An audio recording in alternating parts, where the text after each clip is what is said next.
Il a joué au con. Philippe Risoli ne mâche pas ses mots concernant le cancer de Jean-Pierre Pernaut.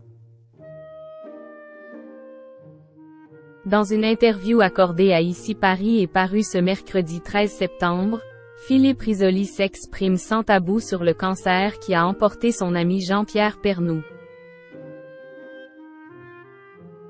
Il a joué au con, martèle-t-il auprès du magazine. Philippe Risoli est une légende de la télévision.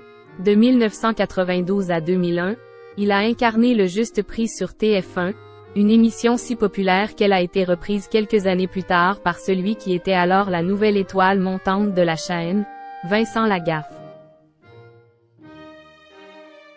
L'animateur de 70 ans, quant à lui, a quelque peu été laissé sur le carreau. Alors Quill pensait que de nouveaux projets allaient lui être proposés par le géant de la télévision française, il s'est vu doucement être mis à la porte. Depuis, malgré quelques apparitions, notamment sur Gulli, il se fait plutôt discret sur le devant de la scène. C'était du moins vrai jusqu'à tout récemment puisque le mari d'Ehan a sorti le 7 septembre dernier un livre « Dites bien à mon fils que je l'aime », écrit en hommage à son père, qui s'est éteint en 2021 des suites d'un cancer. Pour en assurer la promotion, le papa de 2 enfants s'est lancé dans un véritable marathon des médias et s'est ainsi livré à quelques confidences très personnelles dans les colonnes du dernier numéro d'ICI Paris. Philippe Risoli cache sur Jean-Pierre Pernaut. Cet entretien a été l'occasion pour Philippe Risoli de se confier comme rarement auparavant sur sa relation avec son père, mais aussi d'évoquer ses amitiés dans le show business.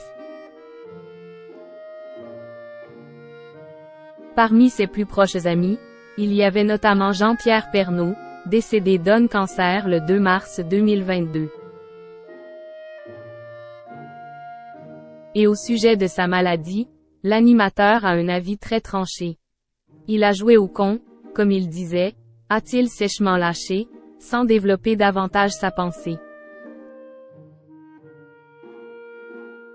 L'ancien animateur de Millionnaire a toutefois eu quelques mots tendres pour le présentateur décédé ainsi que pour son épouse, même s'il a apporté une petite nuance. C'est un homme que j'aimais beaucoup parce qu'il était vrai. On s'est beaucoup côtoyé quand j'ai partagé avec son épouse l'affiche de Piège à Matignon, la pièce qu'il avait écrite.